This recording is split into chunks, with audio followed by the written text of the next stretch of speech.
My name is Rachel Herpel. I'm the Assistant Director of the Nebraska Water Center, and I also have an appointment with the as Assistant Director of the Doherty Water for Food Global Institute. And so I'm going to welcome everybody to this session, Social Sciences, Policy, and Education. We have 6 speakers, and so we're going to keep it very tight and on time. And there's an online option that we have virtual attendees. And so I think with that, kind of the Q&A can occur virtually as well. So both with speakers and if you want to keep a look on that and maybe do the Q&A virtually, given that the presentations and the time will be tight. So with that, our first speaker is Mark Burbach, environmental scientist with the University of Nebraska-Lincoln. So I'll welcome Mark up to the podium. Thank you, Mark. Thank you. All right, thank you. Appreciate being invited to speak about a case study that we did in the Platte River a couple years ago. As you can see, longitudinal assessment of an integrated approach to water resource management in Nebraska in the Platte Basin. I'd like to acknowledge my co-authors, Weston Eaton, who will be presenting another piece of this project in a little bit. Barbara from Hawaii Pacific, and I think several of you in the room know Christina Babbitt. You may not know that she's no longer at the Environmental Defense Fund, but is left to go to Starbucks, and she didn't think a PhD is enough, so she's now working on MBA at Cal Berkeley. So she's busy. So two purposes for our study. Does the mic work? Does this one up here work? Yeah, I know. Does this one work too? Okay, great. All right. So here's two purposes, two objectives of our study. The first one being provide an empirical analysis of regional water management systems to confirm the usefulness of complementing Ostrom's design principles with local stakeholder-derived success criteria. And then the second objective was to assess differences between agricultural water users' perceptions of water management in water-stressed area in Nebraska after the first round of water management planning. That was a survey done in 2012. And then perceptions of the 3 other stakeholder groups in Nebraska immediately after the second round of water management planning. This was in late 2019. So some little background. I think many of you in the room already know this, but with regard to groundwater, primary responsibility lies with natural resources districts, and the water right is under correlative water rights or reasonable and beneficial use to the landowner. And then with regard to surface water, the main responsible regulator is the Department of Natural Resources, and water rights are under appropriate rights or first in time, first in right. And then the preference system, both groundwater and surface water, is domestic, agricultural, manufacturing, and others. Also, a little bit of quick history, and some of you are aware of this, but in 2014, Nebraska amended its Groundwater Management Protection Act to establish a process for integrated water management when the Department of Natural Resources has designated a basin fully or over appropriated. It requires integrated management plans in the fully and over appropriated basins. And the purpose is to maintain or return flows to the 1997 levels. And it requires consultation collaboration between water agencies and stakeholders, including water users and state residents. The first implement of the management plans was in 2009, and then the second round was in 2019. And then in between, there is a public participation plan developed by the Department of Natural Resources to increase and improve stakeholder engagement. So again, for many of you already aware, they've seen this slide like this before, but in gray is the fully and over appropriate area encompassing the Platte River from essentially Columbus to the Wyoming border, and that was a focus of our study area, was the Platte River Basin. A real overview of Ostrom's 8 design principles or common pool resource management were specifically to basically describe how communities devise ways to govern the commons to assure its survival for their needs and future generations. The first one, she won the Nobel Prize in economics for their body of work in this area in developing these principles. The first one is clearly defined water use rules. Second is the emphasis on local control. The third, the ability of water users to influence rules. Fourth, the benefits of using the resource should outweigh the costs. There should be adequate monitoring and enforcement, and also mechanisms to resolve conflict. And then integration, or what she called nested institutions, where we have local, state, and perhaps federal involvement, all in a nested, working together, integrated approach to management.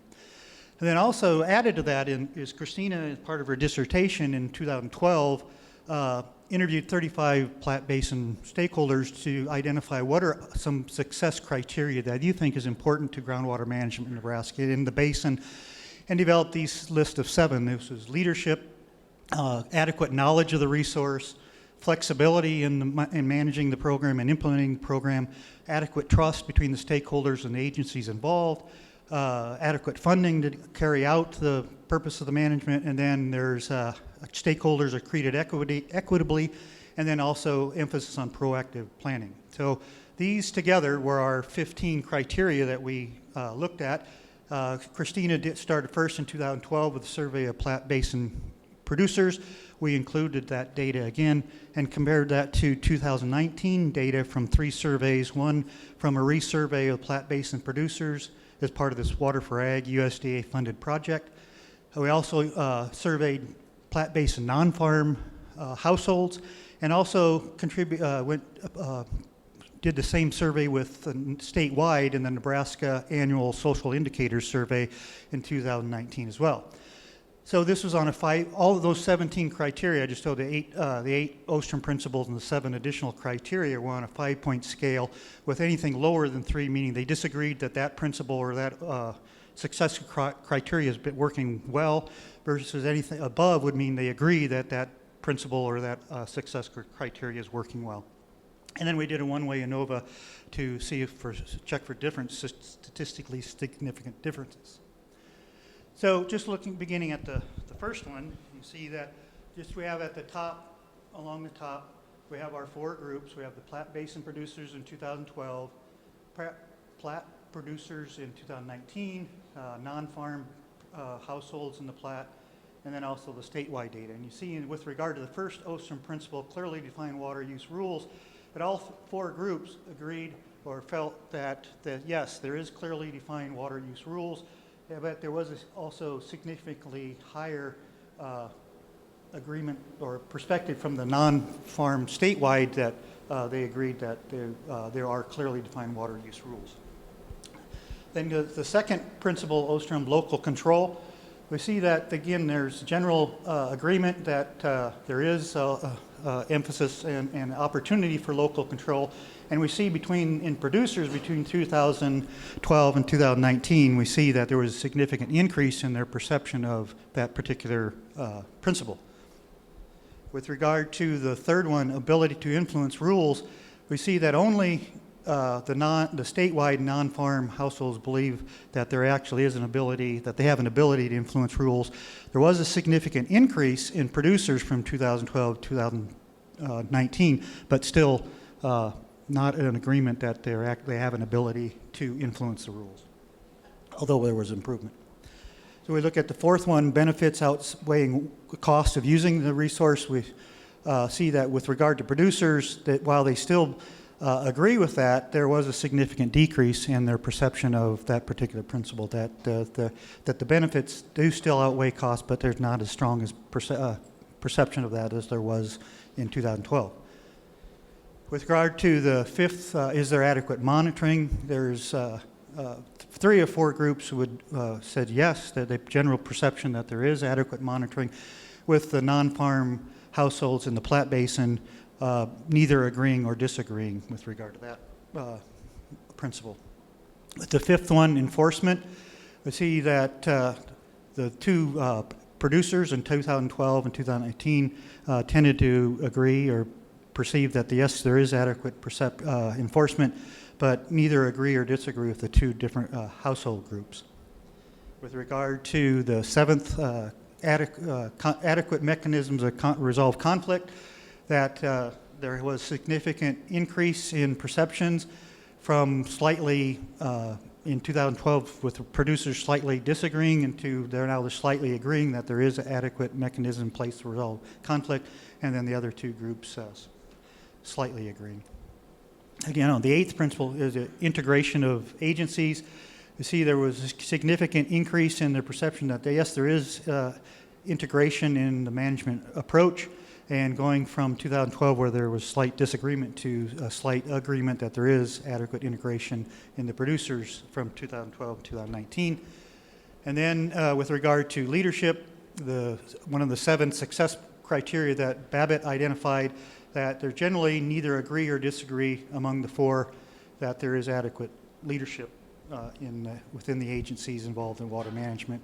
With regard to knowledge, adequate knowledge, there was agreement across all 4 groups that there is adequate knowledge of the system in the Platte Basin to do groundwater management or water management, not just groundwater. And then is a process flexible? There again, generally neither agreement or disagreement that the system is flexible. With regard to trust, there was significant decrease in the producers between 2012 and 2019 in trust, from 2012 where they were neither agree or disagree to now generally disagree that there's adequate trust between stakeholders and agencies involved. And then with regard to funding, there was a significant decrease in 2012 and 2019 from producers, and that there's adequate funding to meet the management tasks ahead of us. And then neither agree or disagree with the non-farm household. With regard to the equity, there again a significant decrease between producers in 2012 and 2019, to where they disagree that the stakeholders are treated equitably with regard to water resources. And then the last one is their proactive planning. There was general agreement across the board in the 4 groups that there's proactive planning. So our first one, is there utility in complementing Ostrom's principles with local stakeholder drive contextual factors? And yes, it provides a more robust evaluation of stakeholder perceived effectiveness of water management. Without additional criteria, important contextual factors may be overlooked. And then third, with regard to looking at our additional criteria and Ostrom's principles, we tended to have higher means and more statistically significant differences between groups. Not exactly sure why, but perhaps one is that there's more intentional focus on Ostrom's principles by the Department of Natural Resources. They, in many documents, talk about how they're trying to follow Ostrom's principles in their management approach to water. With regard to our second objective, were there differences between the first integrated management plan with our survey in 2012 and then immediately after the second IMP in 2019? Some mixed results with regard to all groups. There was agreement that there are adequate rights to use water are clearly defined, that local management plays a large role in how water is managed. There's sufficient data and information about the system to manage the water in the Platte Valley. And then water management in Nebraska is proactive. With regard to the producers, and there was improvement on 4 areas, and that was mechanism of conflict resolution, the influence of local control, coordinated governance, and the ability to influence management. Although still not sufficient, there was significant improvement in that area. And then there was 4 areas where, from the producer's perspective, their perceptions decreased, and that was with trust, equity, adequate funding, and benefit exceeds cost to use the resource. Then looking at comparing Platte producers and non-farm residents in 2019, found that producers had more positive perceptions of monitoring and graduated sanctions, which is not entirely surprising, given that they're the one that generally are going to be feeling the effect of monitoring and sanctions more acutely than, say, non-farm households. And then, back up, and looking at 2019 Platte producers versus 2019 statewide non-farm residents, you see that producers are more likely to see graduated sanctions as sufficient, and producers are less likely to see clearly defined water rights use as sufficient, and then producers did not think they had the ability to influence management while the statewide non-farm households did. And then so some conclusions in wrapping up. Large-scale common pool resource governance can effectively be evaluated using Ostrom's design principles and locally derived criteria of success. However, applying locally derived criteria of success presents challenges for large-scale systems. There's a strong need and recommendation to consider spatial scale actors and social and political variables, and also requires researchers and others to understand the context and stakeholders. So, emphasis on stakeholder derived in that watershed. For example, not what worked in California doesn't necessarily assume that it would work in Nebraska. So adding stakeholder derived additional success criteria should be from the watershed under study. System generally working well with a few exceptions, improving trust and equity, perhaps more emphasis on the collaboration and less on the consultation. I totally appreciate the challenges of getting diverse and wider participating collaborative management endeavors. When I say the next bullet here, consider innovative and inclusive approaches to involvement, I do not say that haphazardly, say that I do appreciate that that's quite a challenge for any agency or any endeavor. However, again, encourage them to continue to think of innovative, inclusive approaches. So, and then identify challenges and barriers. For example, Jody Delosier in her PhD dissertation found that many producers are content with their elected officials representing them in water management area as opposed to personally becoming involved and attending collaborative endeavors. So then last, stakeholders who have participated in the IMP process may have a different perspective. They may have a different, the results, if you would actually have surveyed these same questions from those who's actually been at the table, might be a bit different as opposed to those who've not been sitting at the table and their more distant perspective on how things are working. So with that, I thank you, and I think, do we probably take questions later, I assume? Yeah. Okay. Yeah. Okay, well, thank you all.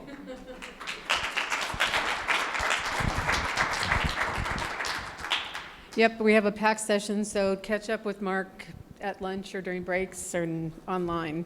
So thank you, Mark. Next, we have Melissa Mosier, Platte River Program Manager from Audubon, Nebraska, and Andrew Caven, Vice President of North America Programs, International Crane Foundation. 2 microphones, 2 people.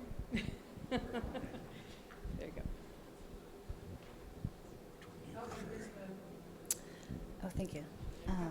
I'll start with this. Okay. All right, thank you. Like Rachel said, I'm Melissa Mosier. I'm the Platte River Program Manager with Audubon Great Plains, formerly Audubon, Nebraska, only recently. And this is? Andy Caven, formerly with the Crane Trust, now with the International Crane Foundation. My email changed a lot. Yeah. Mm-hmm.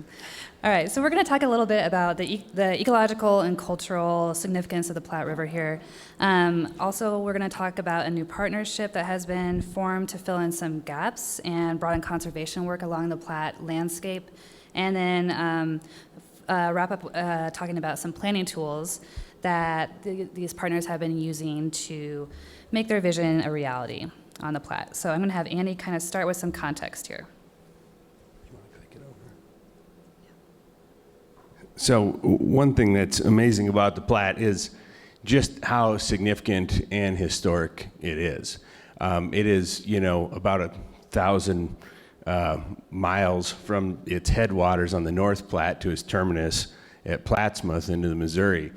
And it's been this important vein of moisture crossing the Great Plains, making it important to wildlife and people for many centuries. So bison have migrated up and down it. Obviously, cranes stop over. It's extremely important to indigenous peoples such as the Pawnee, and it was a point of Western expansion. The Mormon Trail, the Union Pacific Railroad, so much, and also the Oregon Trail. So you can see some of these pictures here kind of try to tell that story a little bit. The one in the bottom, 1866, I find that interesting. Library of Congress picture, the Kingsley Brigade. You just go out to the Platte to sit there and see it because, you were west of the 100th meridian. So now we've been working on this river. I have a bunch of notes, but I'll wing it. We've been working on this river for a long time. There's been a lot of challenges. Major damming started with Pathfinder in 1908 on the headwaters, and you can see that, in the bottom left-hand corner for yourselves, how much the channel has shrunk. We're all aware of that. How over-appropriated parts of the water system are, how we didn't start regulating groundwater in an integrated way until quite recently, especially compared to our neighbors in Colorado and Kansas. But we've done a lot to try and fix it, as a community, as a conservation community.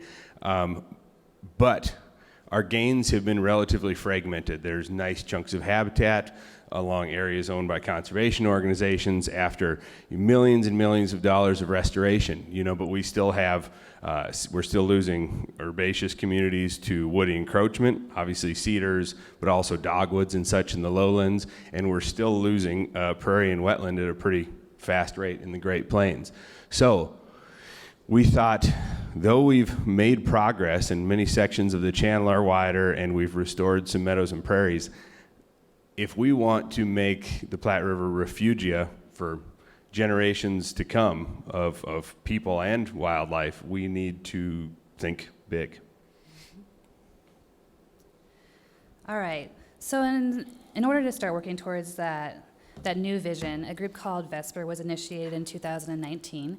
VESPR stands for Vision for an Ecologically Sound Platte River, and the purpose of this group is to expand the scope of conservation along the Platte River in terms of geography, the time frame, and the number of species that are considered. As Andy kind of talked about a little bit, there's already a lot of work going on along the Central Platte River in terms of endangered species compliance. But the VESPR partners saw that there were many essential components of the Platte River ecosystem that needed the attention of the conservation community because they were not covered by ESA. So while working in parallel with conservation efforts that are already going on along the Platte, like the Platte River Recovery Implementation Program, the VESPR group is going to be able to bring some new partnerships and some new tools to the table. From the beginning, the VESPR partners were all committed to using this whole ecosystem approach, recognizing that there are a number of demands on the Platte River ecosystem and that humans are a part of that ecosystem. So therefore, we're looking for solutions that are going to benefit both humans and wildlife. And then over the past few years, the VESPR group has been working on developing a long-term conservation framework for the Central Platte River, but we're also going to be expanding our partnerships throughout the basin. So going into the Lower Platte, South Platte, and North Platte subbasins, and as we do that, keeping in mind that there's different threats and opportunities in all those areas. This slide here is just showing the kind of current core partners that are involved with VESPR right now. But participation in this collaborative is informal, and so each partner can prioritize how they're contributing based on their own individual or their agencies or organizations' strengths or their directives. That informal structure also helps us branch out as needed to find new partnerships and connect with new individuals that have expertise in the social ecological condition of the basin. This isn't a formal decision-making body. These people came together, these partners came together over their shared vision for the Platte River. So this is really just a forum for discussion and coordination around the issues that affect the Platte River and our work in it. I wanted to give a shout out to those who got this VESPR train rolling. Crystal Stoner, who's now the executive director of Audubon Great Plains, folks at the Crane Trust like Andy here, people at the Nebraska Game and Parks, and the Nature Conservancy all were really instrumental in getting this started. When the group first got together, they needed a way to explore and then better define their shared vision for the Platte River and what VESPR's actual goals were going to be. So in order to do that, they used this process called landscape design. Landscape design is a conservation planning process where both societal and biological conservation goals and values are integrated into future scenarios for the landscape. So those future scenarios then are used to define measurable goals, and the group can figure out how they're going to attain them. Ultimately, the end product of the landscape design process is the commitment of the participants to work towards their goals in a coordinated way. So I'm going to show you how that landscape design process worked here in just a minute, but first Andy's going to say a little bit more about the larger vision that the group came up with. So it was our vision was really about socio-ecological resilience in the system. But, we did need some indicators and some things to concentrate on. And we wanted to focus on a broad swath of biodiversity in taxa. So you can see there we had 88 priority species across a range of taxa. You see a bobolink pictured there, a regal fritillary, and a plains top minnow.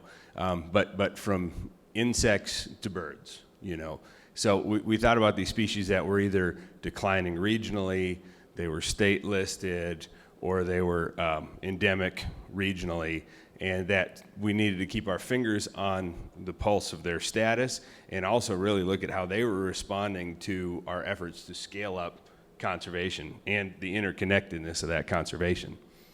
But we also, as a sort of landscape design process, as it says, we were very focused on priority habitats as well, and you can see there braided river and wet meadow. But yes, functional braided river, lowland tallgrass prairie, which is a sub-irrigated tallgrass prairie, and the Platte River extends that well beyond the tallgrass prairie ecoregion, which is resultant from rain, through sub-irrigation all the way basically through the state to the North Platte area. So you get these nice lowland tallgrass prairies, which in some senses are bigger and more intact than in eastern Nebraska, where they used to be dominant. And you have, the seasonal and temporary wetlands. We talk about wet meadows a lot, but there's also shallow marshes and deep marshes and open water sloughs. And so those were the habitats we were sort of thinking about: seasonal and temporary wetlands, braided rivers and prairies. All right, so I'm going to go back to that landscape design process, and I'm going to show you how the group was able to take one of those priority habitats and work down to determine specifically where they should be prioritizing their attention and their resources in order to work towards a more resilient landscape on the Platte. So the next few slides, I'm going to show you how they work down from the future desired condition, that is the functional braided river. I think that should be highlighted. Okay. This is one of the scenarios that the group agreed would support enhanced long-term resiliency on the landscape. So from there, the next step is to determine the processes that create patterns on the landscape that are associated with that future desired condition. So these can be biotic or abiotic, and in this case, we have, go back, we're still up here. Sediment transport, peak stream flows, and base flows are consistent stream flows. Okay, and then from your processes, you determine what drivers or human influences are at work on each of those and how they impact the landscape. So there would be different drivers for each of these processes here. I'm just showing the ones associated with base flows.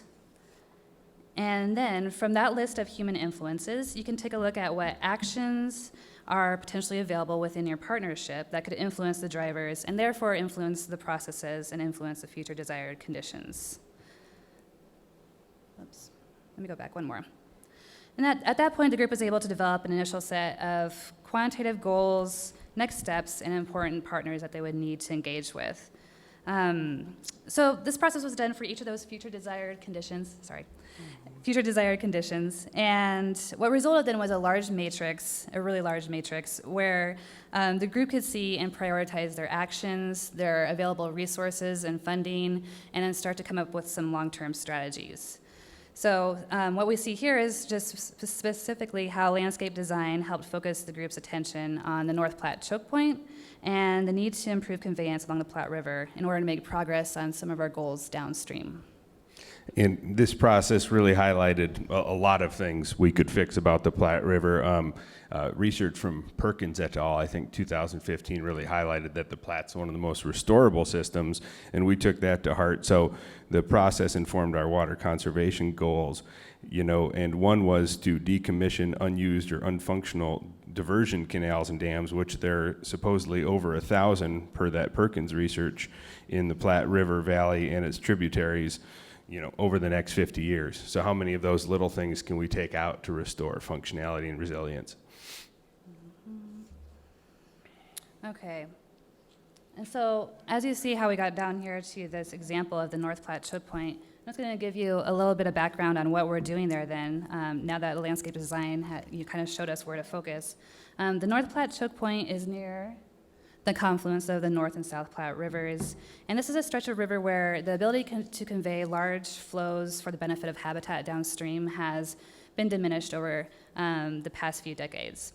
So we decided to approach this problem in two ways. First, by hiring an engineering firm to help us determine what initial causes of the decreasing capacity are. And second, by learning more about how people in the community are impacted by the rivers and what they see for their future. I think by looking at this problem from both a technical side and a social side, we were able to look at the problem more holistically. And also what's been interesting is that both studies, initial results are kind of showing us that some of our assumptions were wrong too, so that's been helpful. Right now those studies are beginning to wrap up, and we should have some more to say about that next year, early next year.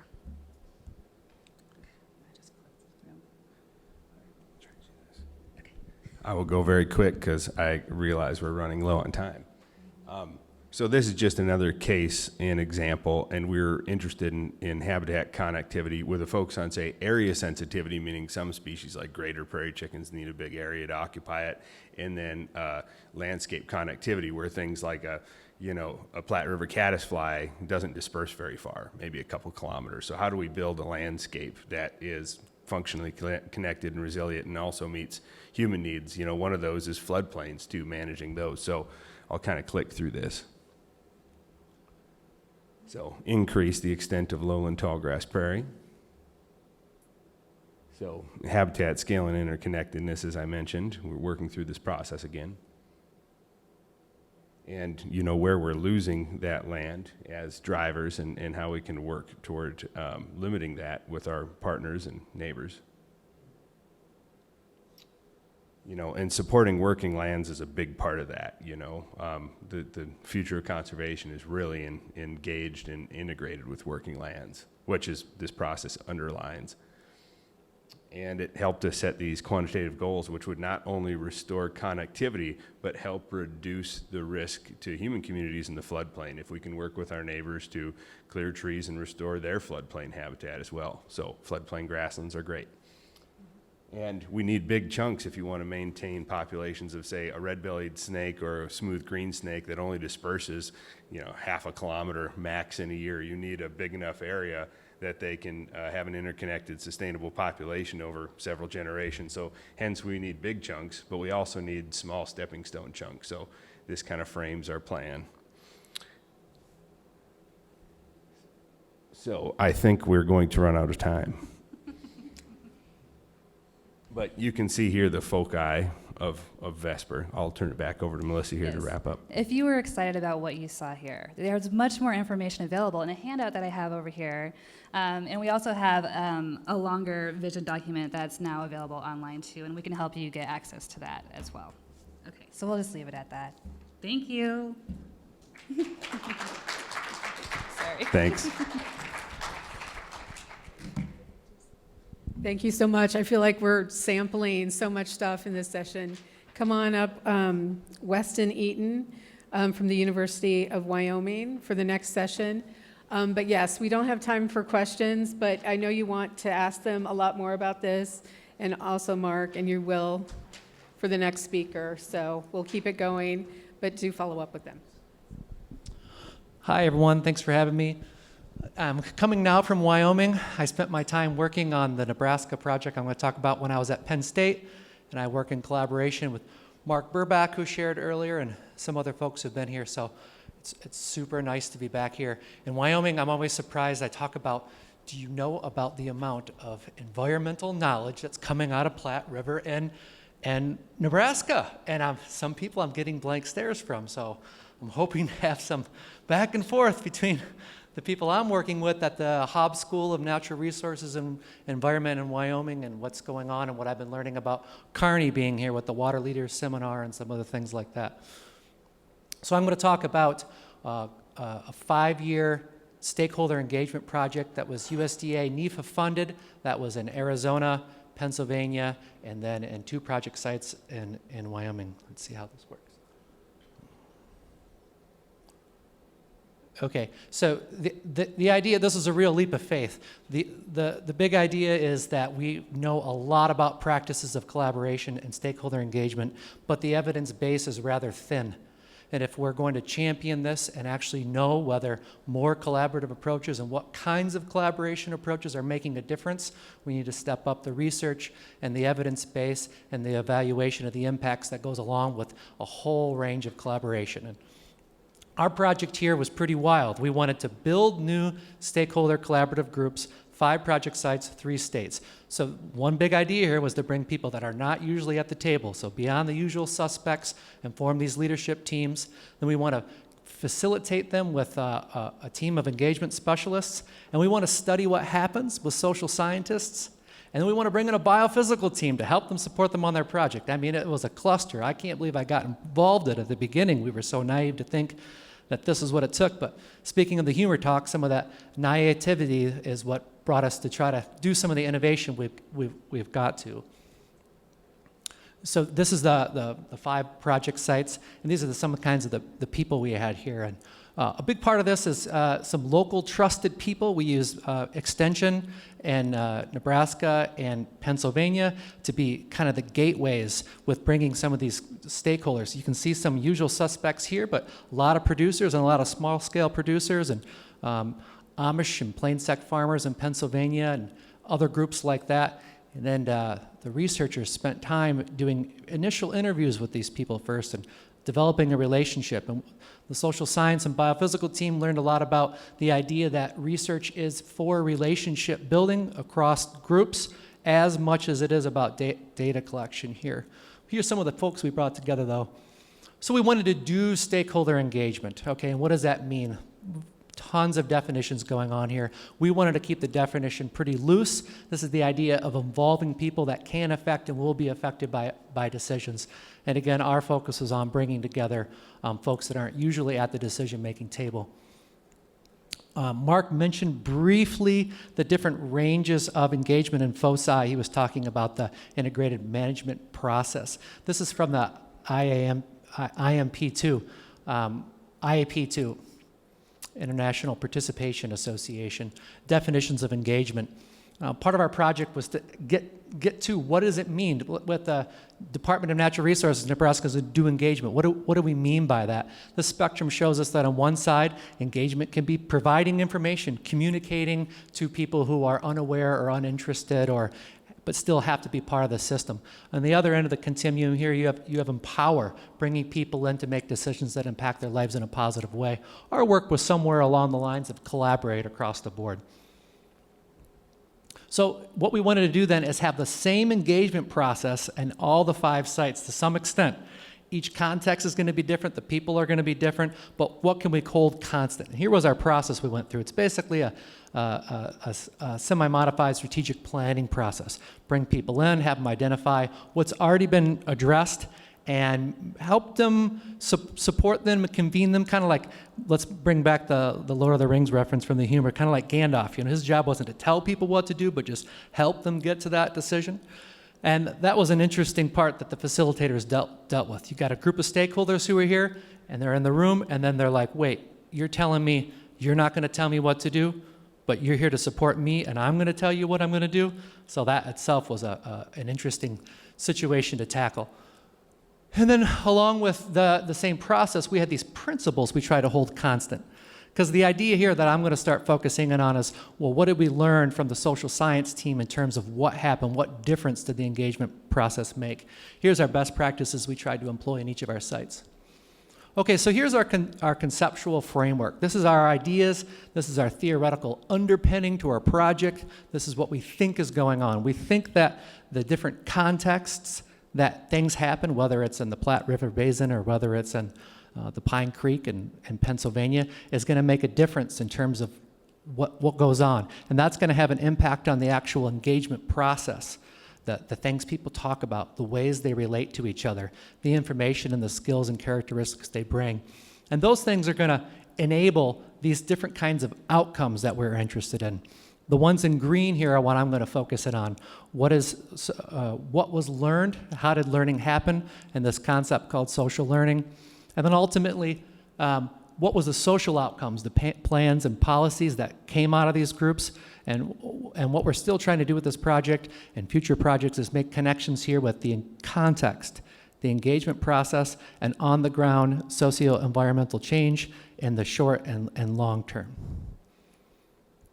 So here's another familiar map that we've been looking at along the Platte River. We're going to take the Platte River Basin now and talk about our two project sites in the North Platte and the Central Platte. Leadership teams both here for 18 months of those facilitated processes.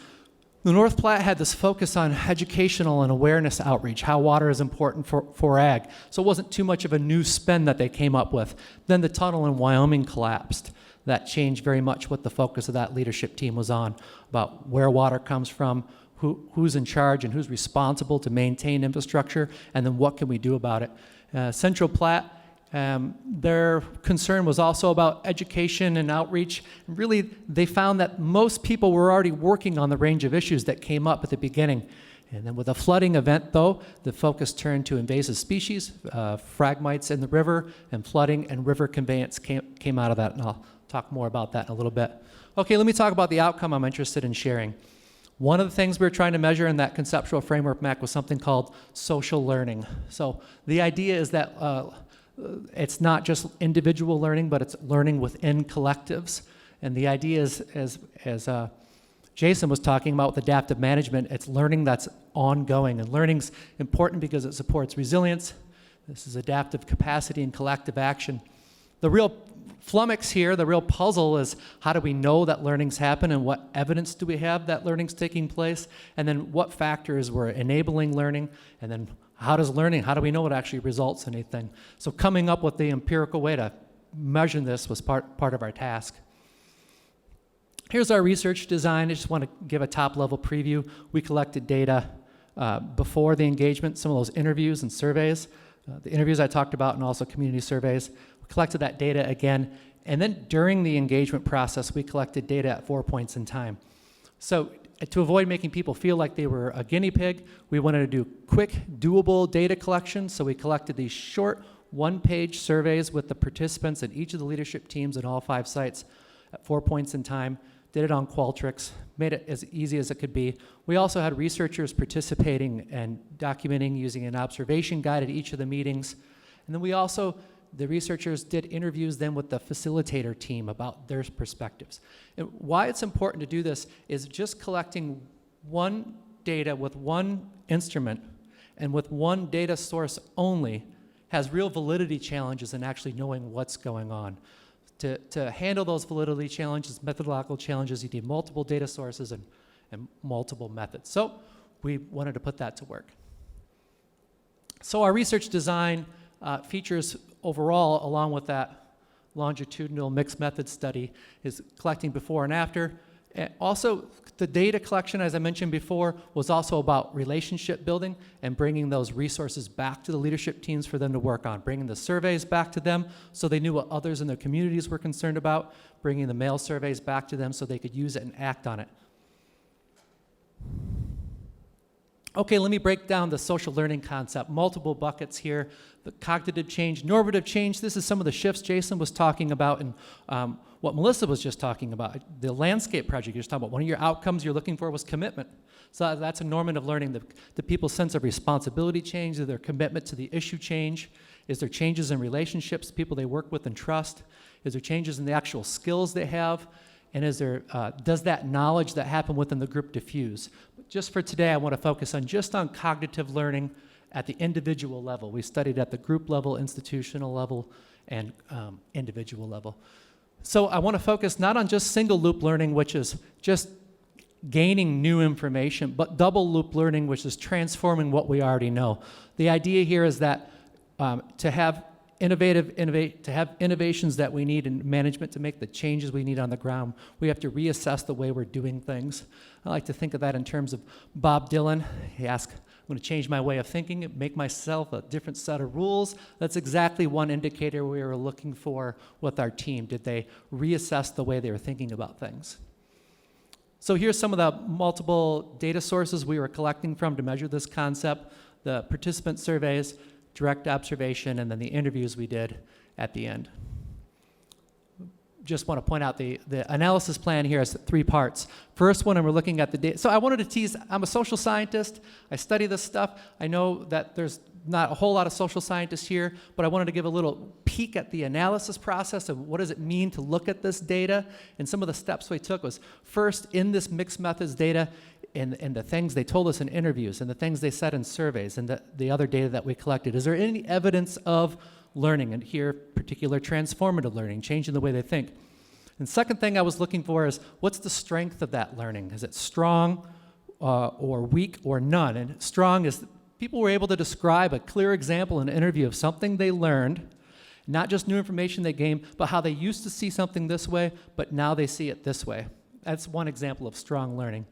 And then the third thing I was looking for here was, what are the factors? What did they say, or what did we see within the evidence that contributed to their transformation in thinking? And then again, pulling the curtain back here on the social science, I wanted to give an example of when we code some of the data. So we're looking at what was comes across in all these interview transcripts.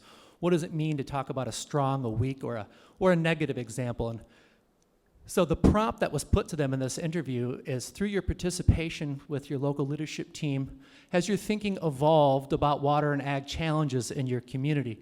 This person said, oh, absolutely. There had been talk for years about some sort of fund, but we never pulled the trigger on it. Nobody would step up and take the necessary steps to get it going. And this was the group that accomplished doing a Platte River Resilience Fund. And then a weak example, you've got, it's vague, and it's vague. I'm a little bit, was just bringing everyone together, develop a plan for the future. So, some kind of transformation, and then none. People would tell you no. And I don't want to overemphasize transformative learning as the ultimate fundamental necessary thing. Other forms of learning, gaining new information, is important as well, but this focused on some critical issues that were being thought about in the same way for a long time, and we're looking for that flip. And then what does an enabling factor look like? So what people told us where this change in their thinking came from was hearing from other perspectives and also being able to share their story. Okay, so here's what the survey data looks like from these 2 groups in Nebraska. The blue line was a North Platte project. You can see there's agreement that they had transformative learning, but it kind of tapers off. And the Central Platte story, that you can see there's more of 2 peaks in the time with stronger agreement there at the very end. And this is the prompt they were answering in their interviews in the survey at 4 times. Here, these tables show strong, weak, and no learning from the interviews. And for the North Platte, you can see that there was more strong than weak learning, or where the Central Platte project had both equal strong and weak learning. So to answer that first question, did learning happen, and to what extent? Yes, there was transformative learning in the North Platte project site, but it kind of tapered off with the survey data. But strong learning was more evident than weak learning. In Central Platte, you had, yes, they're strong, and it was at 2 points in time. But we also, interesting from the qualitative data, shows us that strong, weak, and no learning was equal among the group. Here's just some bucket of the enabling factors when we talk to people further about, okay, you can give us a clear example of how you transform your way of thinking. What do you think it is that brought that about? These are the categories of things that people shared with us in these project sites as what brought about their transformative learning. Last thing I want to show is, okay, what about those practical outcomes? What kind of policies happened that from these groups where that learning was evident? Here's some of the things these groups put together. The North Platte really recognized the need for knowledge, and they organized the Yance Water Conference that's ongoing and participated in by those stakeholder groups. In the Central Platte of Nebraska, the local leadership team, which Mark Burbach here helped facilitate, they transformed their Water for Ag team into the Platte River Resilience Fund. And thank you very much. Love to talk with more of you about social science and water management.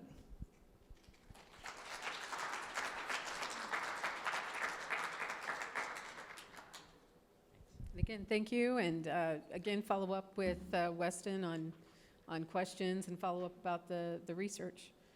Next, we have Taro Mieno from the University of Nebraska-Lincoln to talk about groundwater research. Great. I'll use that one, okay. Okay. Let's see. How do we go next? This one? Oops. No, I probably. Wait, this one? This one? Oh, no, I'm going back. Oh, okay, green one. Oh, you have so many appendices. All right. Okay, so I'm Taro Mieno, from an associate professor at University of Nebraska, Lincoln. Okay, this is joint work with Shunke Kakimoto. He's a former student of mine. He's a PhD student at University of Minnesota, and I also work with Kamina Shongo. She's an associate professor at University of Nebraska, Lincoln. So today I'm going to talk about the impact of groundwater allocation limit and a case study for Lower Republican NRD. Okay, so here's a little background. So in recent years, it has become increasingly common for farmers in groundwater-dependent regions to operate under groundwater extraction limit. Okay, so for example, in Nebraska, farmers in upper Republican NRD, they set the voluntary extraction limit started since 1980. They started off with 24 inches per acre, but then they are latching down, and they have 13.5 or 13 inches per year. So that's the groundwater allocation limit that they have. And the Middle Republican NRD, since 2005, they started limiting the amount of water they can extract. Also in Lower Republican NRD, they started groundwater allocation limit since 2005.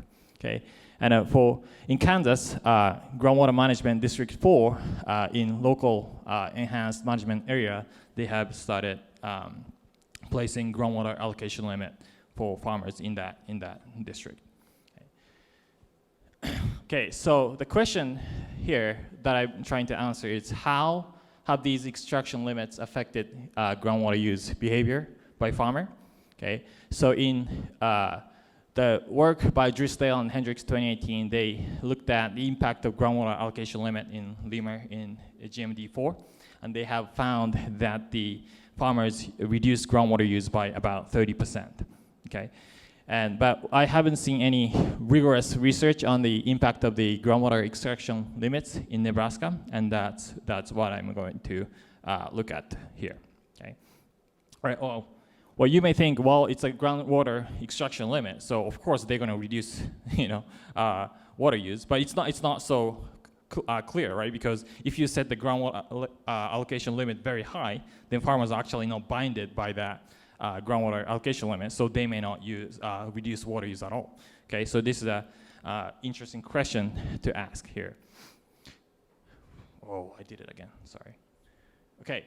So this is a little bit of history of groundwater allocation limit in the southwest Nebraska. Okay, you get the 50 here. This is in pre-2005 or in 2005. In upper Republican, they had 15 inches per acre, but the Middle Republican, the green one, and the Lower Republican, they didn't have any limit. Okay, and in 2005, 2007, Middle Republican started to place 13 inches per acre. 13 inches per year, okay? And then Lower Republican, they had 12 inches on the left side of Lower Republican and 12 inches on the right side of Lower Republican, okay? And here is the groundwater allocation limit during 2005, 8, and 2015. If you look out, they have reduced groundwater allocation limit, okay, substantially, right? And if you look at Lower Republican NRD, they have 9 inches per year, and if you look at the Tri-Basin NRD, which is just above Lower Republican, they didn't have any allocation limit throughout 2008 and 2015, except for one township, okay? Right, so focus area and period is lower Republican and tri-basin NRDs observed for 2008 through 2012. Okay, during this period, lower Republican had 9 inches per year for 5 years, so they have 45 inches of water use allocation during that period. Okay, and this allocation limit is temporarily flexible, meaning that you are not about you can use more than 9 inches annually, as long as over the course of 5 years you are using less than 45 inches. Okay. All right. Okay. So again, research question: did agriculture producer reduce groundwater use in response to the allocation limit of 9 inches per acre during the 2008-2012 period? If so, how much? Okay. And also, what factors affect the impact of the allocation limit on groundwater use? For example, precipitation. Okay. All right. So data. The observational unit of this statistical analysis or econometric analysis is well. Okay. And temporal resolution is annual. So we observe annual groundwater use by well. Okay. Right. The variables that we use look at to do econometric analysis. We have groundwater use observed at well level, and we also have treatment status, where it's going to be 1 if lower Republican farmers are in lower Republican NRD, and we also look at weather, precipitation, evapotranspiration, and soil characteristics as well. Okay. Sorry, let me go back. So the what we try to do here is to look at compare farmers inside of lower Republican and the tri-basin Republican. If farmers in lower Republican, they didn't have any, lower Republican, they had sort of treatment, which is the allocation limit. Okay, but tri-basin didn't have any treatment. Okay, so we're gonna compare groundwater use behavior across 2 NRDs. Okay. Right, so here's a quick look at the historical water use for lower Republican and tri-basin. As you can see, farmers in tri-basin are using slightly more water use consistently over the years. Okay, and basically what we are trying to do is finding the difference between the two to assess the impact of groundwater allocation limit. Okay, and if you look at 2008 to 2012, which is the period that we are interested in, okay, lower Republican farmers in lower Republican, they started off with lower groundwater use, right, compared to tri-basin NRD. But in 2012, which we know was a huge drought in this region, you can see that farmers in lower Republican was actually able to use just about the same amount of water compared to tri-basin NRD. Okay, right. So here's a statistical strategy. We basically compare groundwater use of the 2 groups. Okay, control group. Okay, control group as in medical treatment, but the treatment here is groundwater allocation limit. Okay, so control group will be wells in tri-basin NRD, and treatment group will be wells in lower Republican NRD. Okay, since we do not observe water use before 2005, we cannot do sort of before and after comparison. It's more so that's one of the limitations that we have here. Okay, so here is the results. Okay, so the top panel is the distribution of precipitation during this period, the annual precipitation during this period. It's in millimeters, so it's about, you need to, I should have had probably numbers in inches, but they are in millimeters. So it's about, 5 inches to, 19 inches or 20 inches. Okay, and then the bottom panel shows the treatment effect, basically how much water use reduction farmers in lower Republican did in response to treatment, which is groundwater allocation limit. If you look at the figure on the bottom, you can see that on average, farmer reduced water use by 1.5 inches on average. Okay, which is significant, right? Okay, so they did this allocation limit did have an effect on how much water farmers uses in lower Program NRD. Okay? But what's interesting here, though, is that the precipitation is not really affecting the impact of the groundwater allocation limit. So if you look at on the left side of the bottom panel, if the precipitation was 10 inches, then the effect of treatment is only 2 inches. Okay?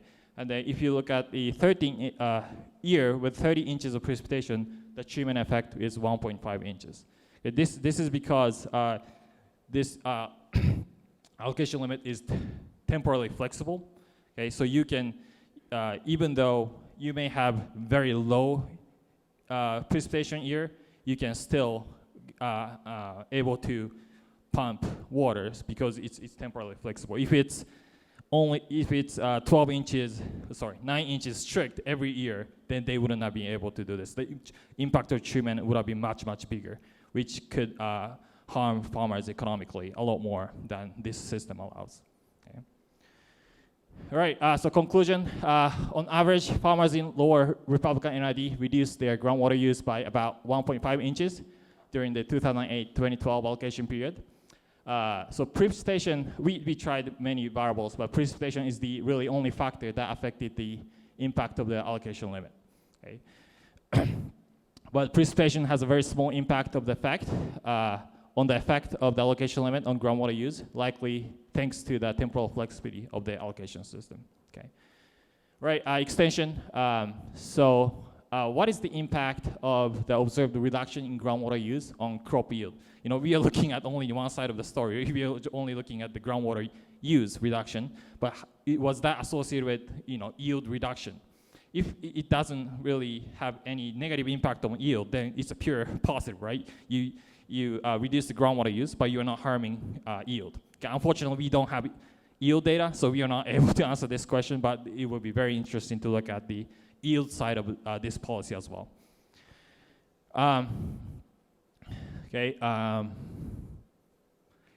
And we only looked at one NRD, lower Program NRD, but there are other NRDs that had allocation limits, so it will be interesting to look at the other NRDs as well. Okay. All right, that's it.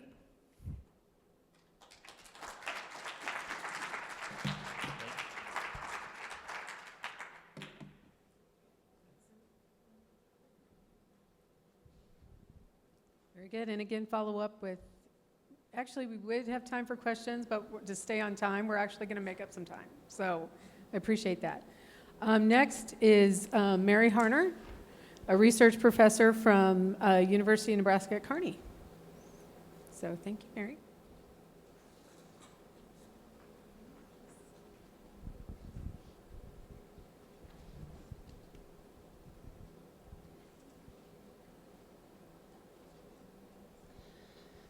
Welcome to Kearney. It's great to have a meeting here in our community. And I'm just going to spend a few minutes sharing some information about the Kearney Outdoor Learning Area. And before I begin, I'd like to acknowledge co-authors on this presentation, especially the two that are graduate students, Ken and Jamila. Ken is a PhD student in the School of Natural Resources at UNL, and Jamila is in the Masters of Public Communication program at UNK. And the work I am sharing today is made possible by a number of partners, including Platte Basin Time Lapse, the Conservation and Survey Division at UNL, several colleagues that are involved in science literacy, Kearney Public Schools, and funders. So this is an image of the outdoor classroom at the Kearney Outdoor Learning Area, and I'll show this on the map, but we're just about 2.5 miles east of this area here at the conference center.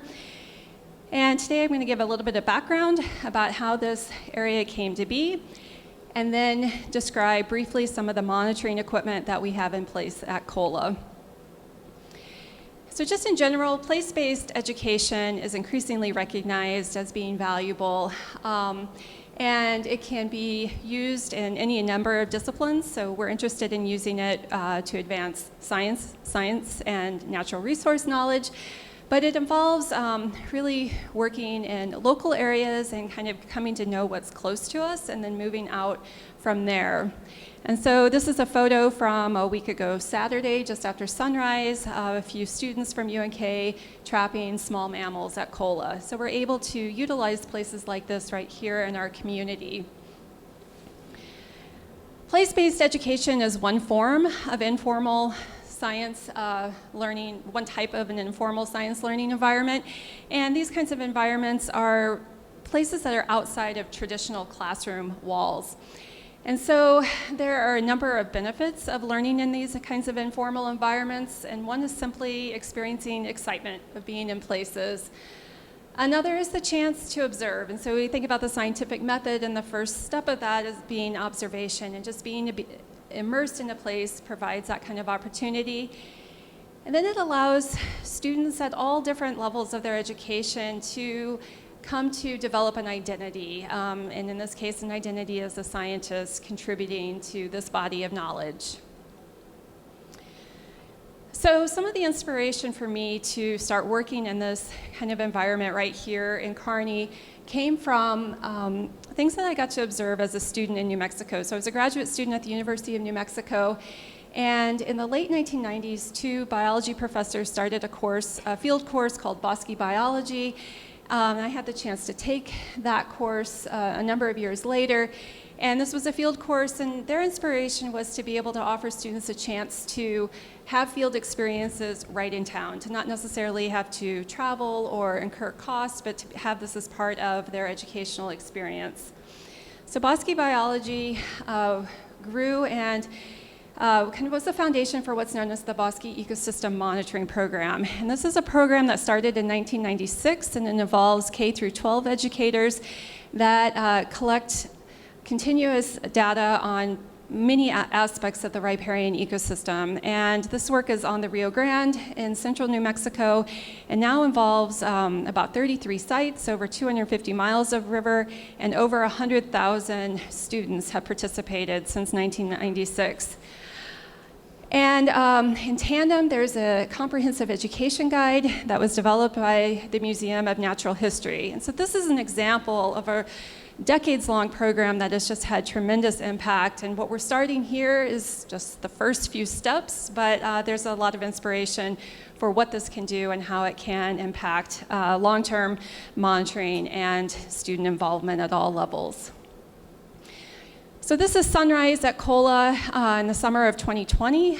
And this is a photo that I took early in my time working at the outdoor learning area. And just to kind of orient you, this is a Google Earth image of Kearney. We are right here next to the lake of the gravel pit, the Platte River just to our south. Turkey Creek, or the north channel of the Platte River, is the water body that flows through the Kearney Outdoor Learning Area. Interstate 80, and then there is the learning area, and then for reference, UNK. And so Kola is about 2.5 miles from where we're at. A little bit closer, this is the general area. And then this is a drone photo that Ethan captured last March showing the Kearney High School and then this nearby outdoor classroom at Kola. So the site has a pond that filters runoff from the high school parking lot and also water that comes from the geothermal heating and cooling system. It helps filter that water before it returns into the stream in Turkey Creek.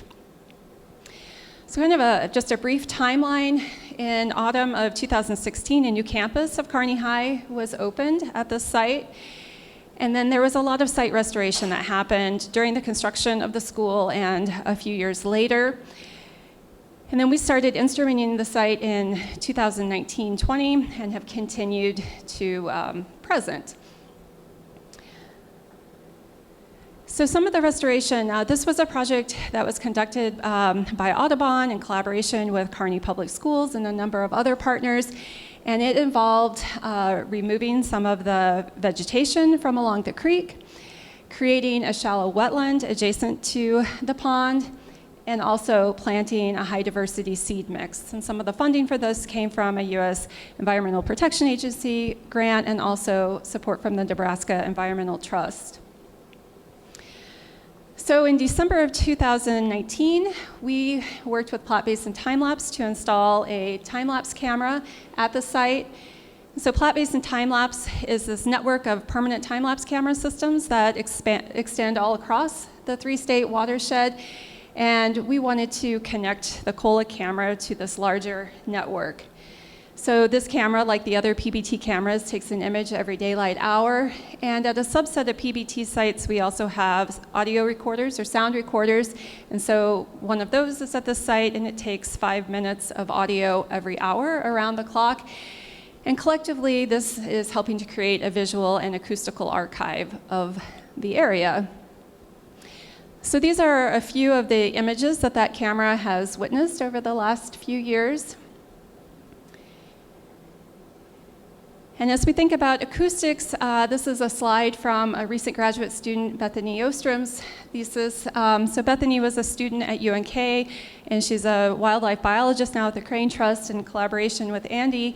While he was at the Trust, she conducted a study based on acoustics along the Platte River Valley. But one of the things that people who study soundscape ecology talk about are the 3 different types of sounds. And these include the sounds that are made by the biological components of the system, such as bird songs or insect calls, or the buzzing of insects.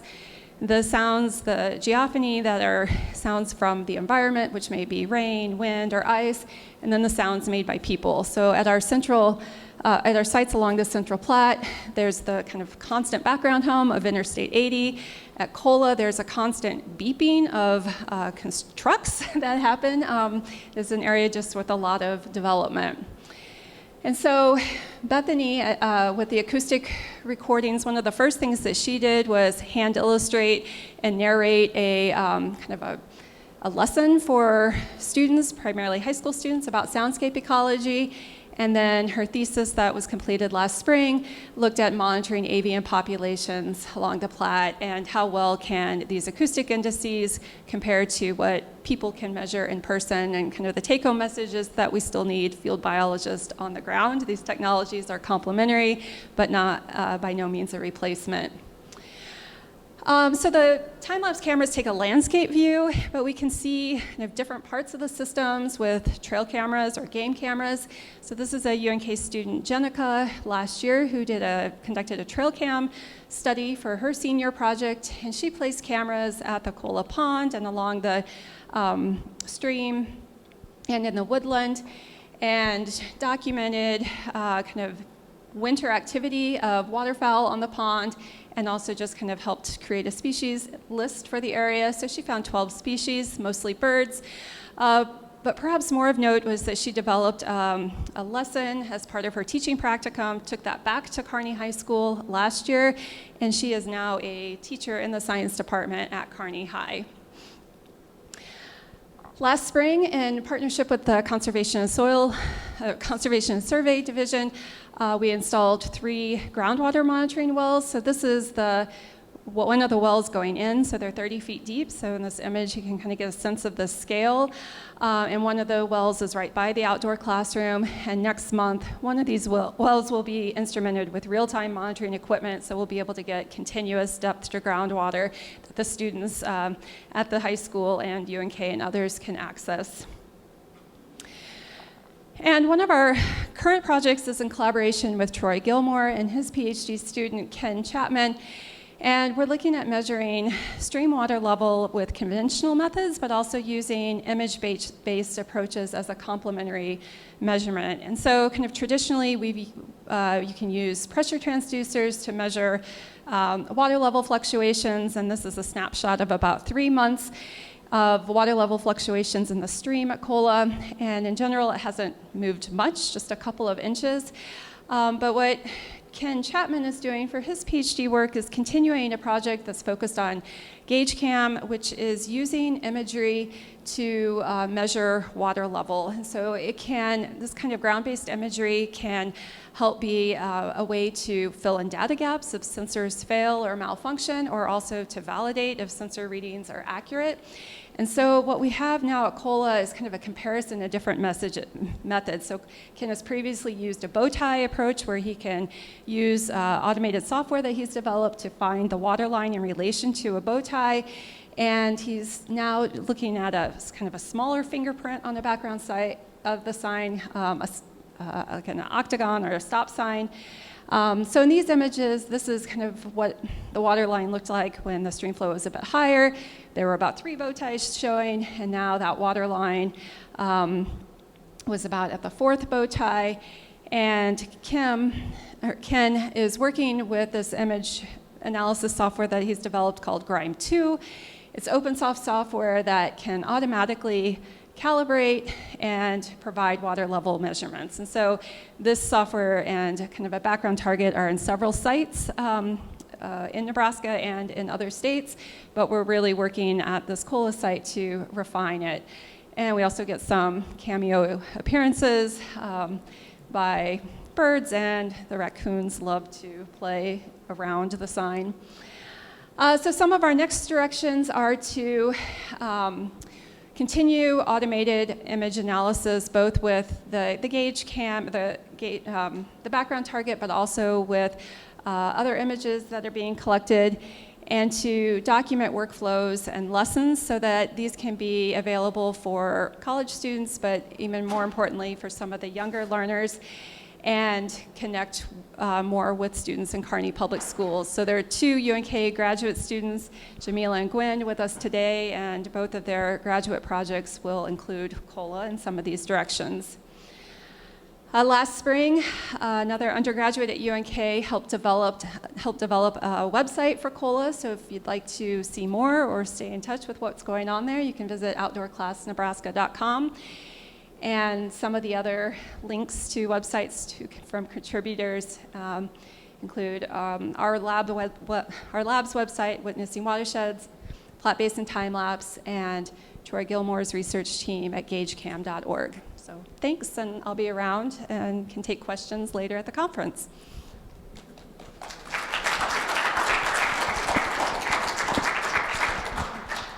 Thank you. Appreciate it. Very good. Thank you so much, Mary.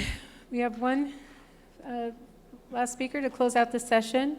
If you were here yesterday, you heard Renee Sansucci, and she's also here today to give a Native woman's perspective on the Platte. So thank you, Renee. Thank you. You can use that. Do you have slides? I do. Okay, so can you speak? Okay.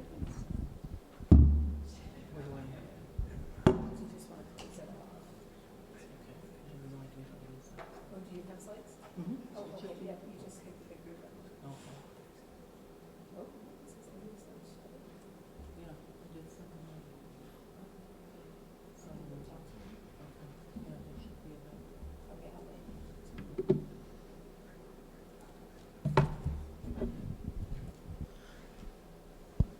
Well, good morning. As she's going to search out for my slides, I just wanted to introduce myself again. If you were here for the panel discussion, then you heard us. I don't know who was all here. Was everybody here? Okay. So to introduce myself again, one thing I always do is what my mother had taught me. And my mother was a language teacher for the Omaha tribe. She was the director for the Omaha Language Center of Excellence at the Nebraska Indian Community College.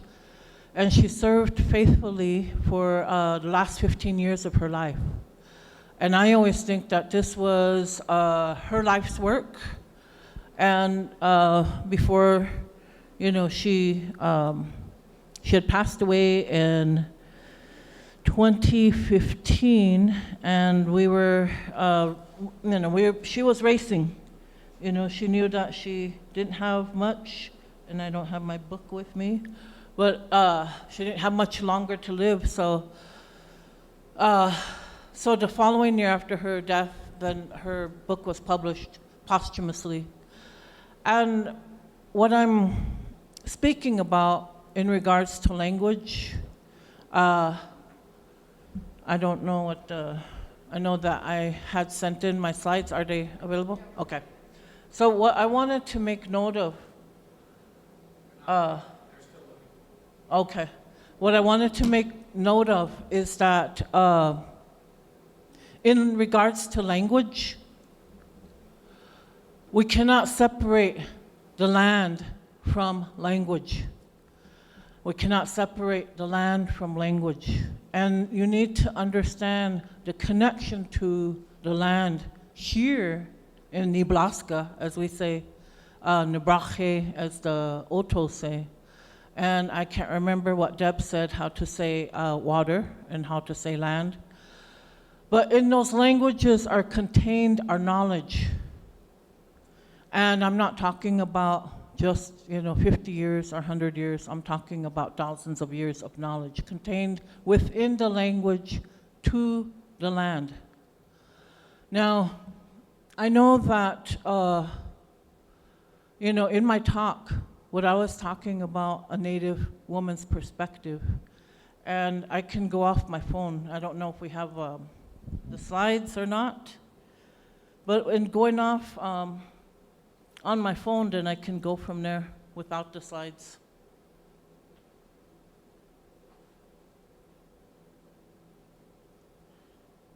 I wanted to introduce in my language myself, but to give you an idea what I'm talking about. So in my language, I say, Ewede wangide, all my relations, e beblite e wibla tameke, umaha ijaje wiwitate, shonge chube wa'u, wache ijaje wiwitate, Rene Sansusi.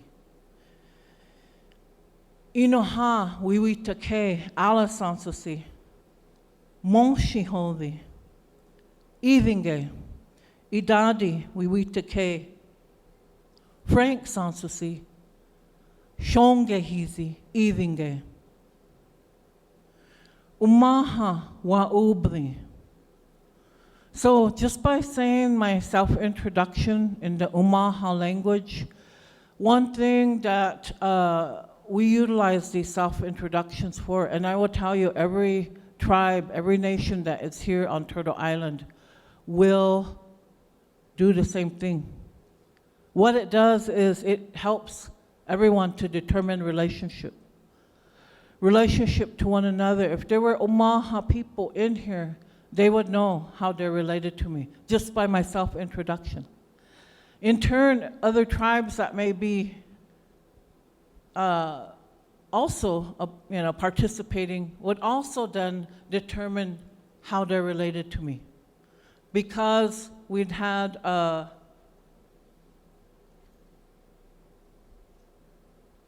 because we had relationships with one another established already.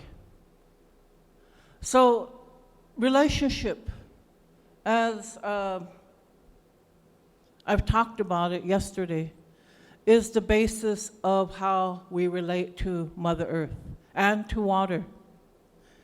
So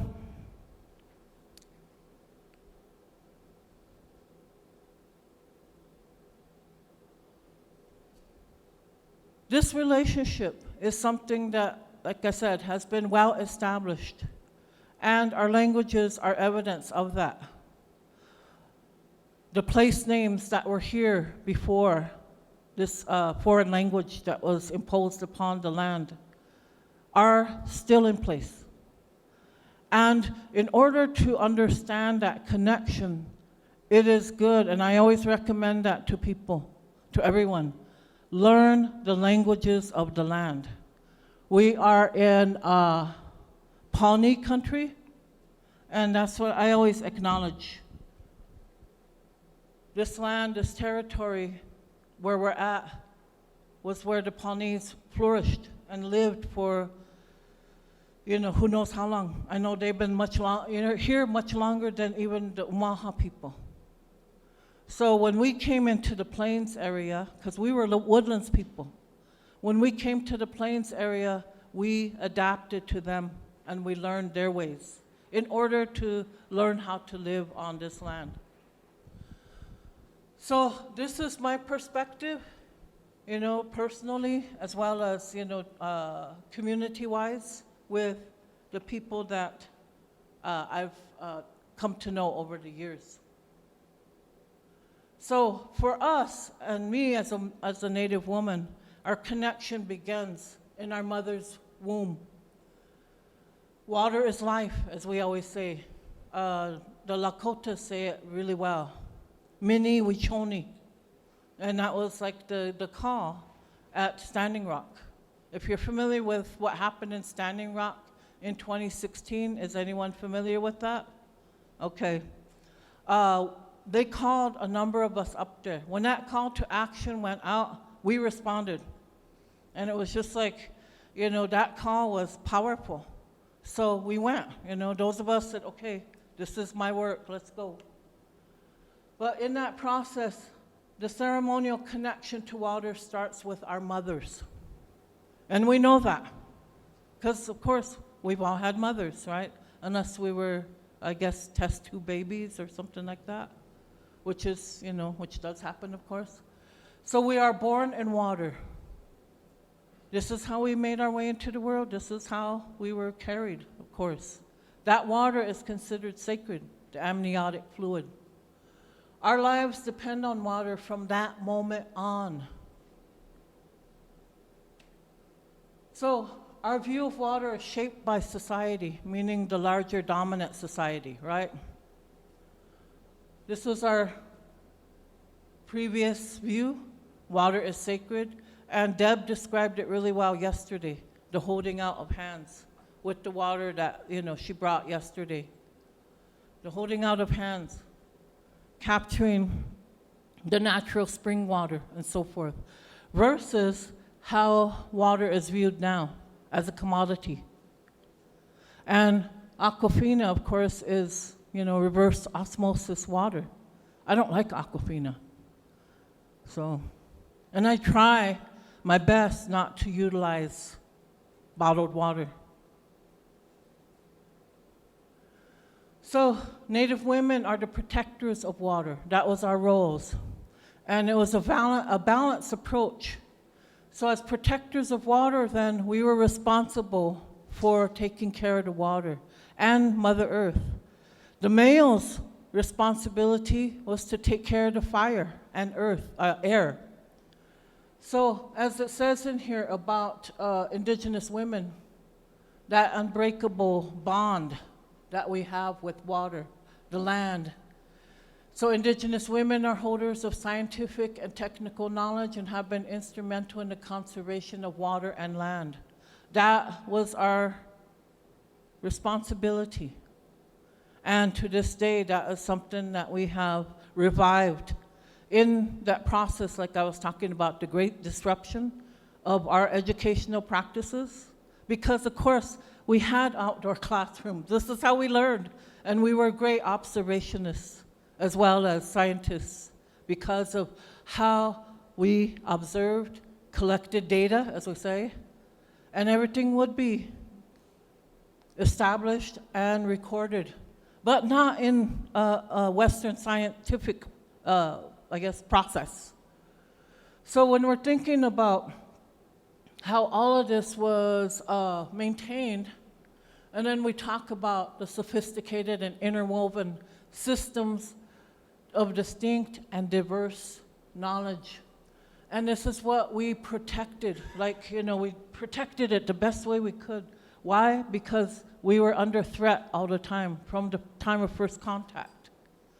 And our people, our children were taken away to be placed in the boarding school system, which disrupted that process, educational process of whatever you want to call that, transfer of knowledge, traditional ecological knowledge, et cetera, and language. So how many Native women do you see in STEM fields?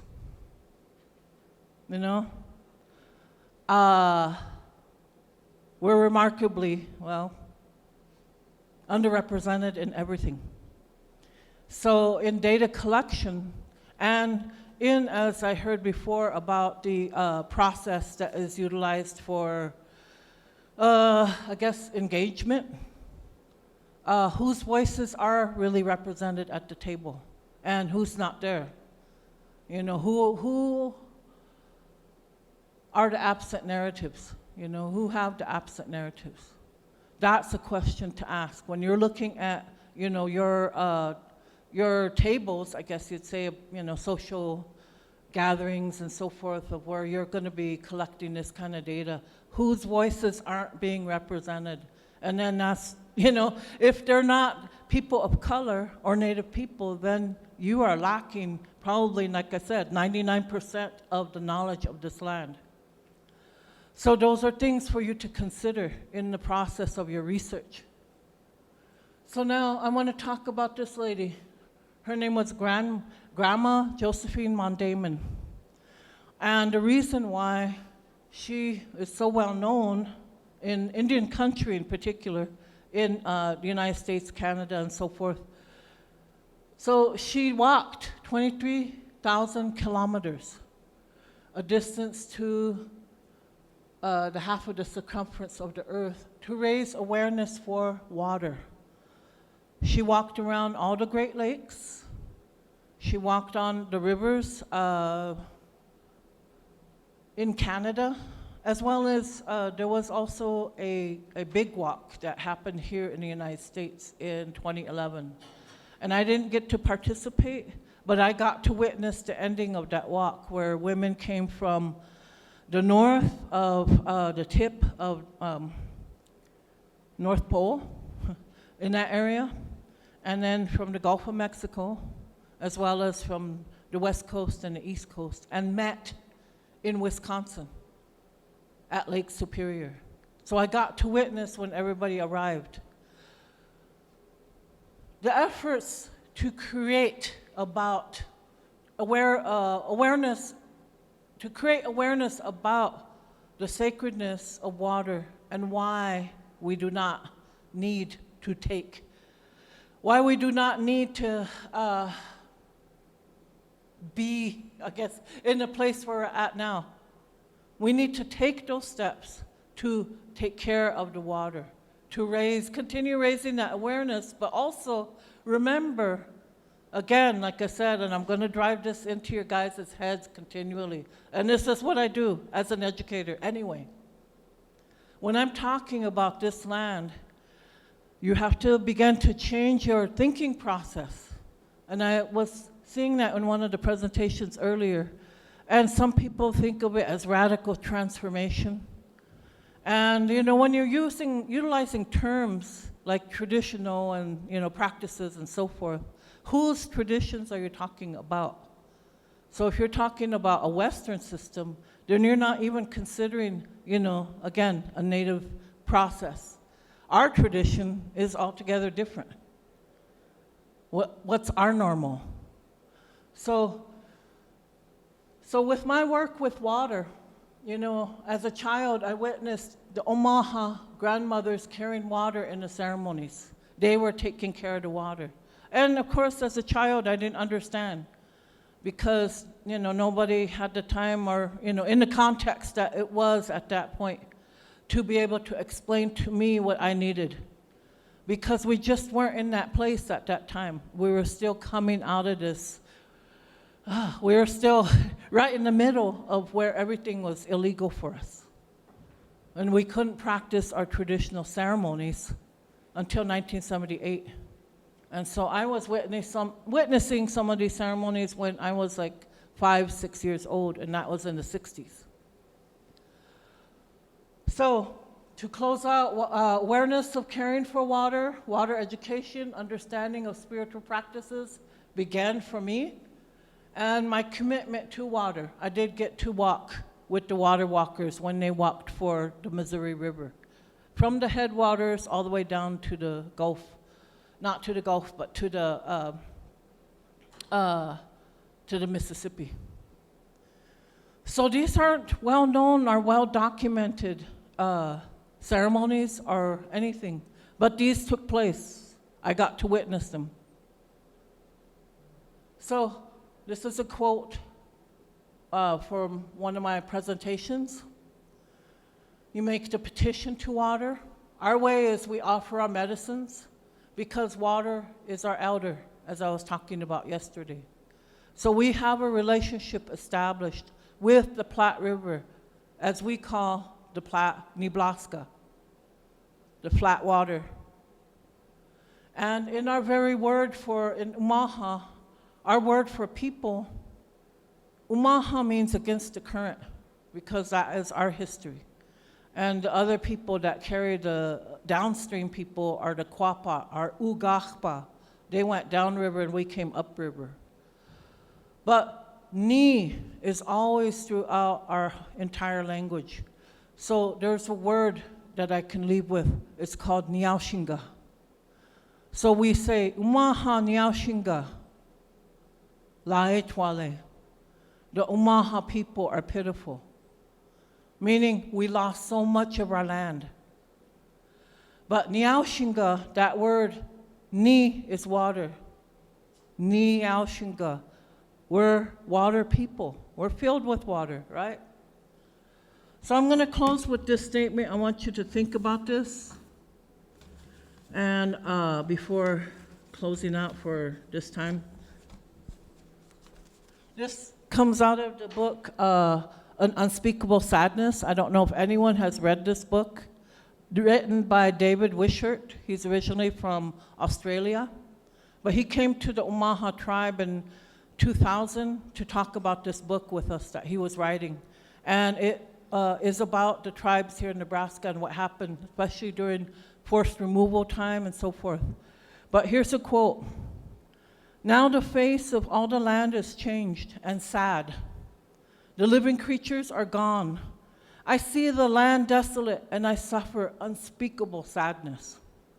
Sometimes I wake in the night and feel as though I should suffocate from the pressure of this awful feeling of loneliness. A quote from Whitehorse, Shongeska of the Umaha tribe, August 13, 1912. And what he witnessed was the devastation of the changing of the land, of what we knew as plentitude. We were wealthy, powerful, healthy people. We had the best diets in the world. Our water ran pure. We took care of this land. And then, to suddenly see everything change literally overnight. So when he said that about unspeakable sadness, this is something that we still carry, and we still feel it. We know that everything here can be much better. The water quality and quantity could be so much better. So my message is this. When you're doing all your research and you're educating people, remember, whose view are you talking about? If it's only one-sided, unilateral, then like I said, you're missing 99% of the information that you should have. I'm going to encourage you to do that because we all live here. I want to see a healthy future. So Wiblaha, thank you for listening to me. All my relations.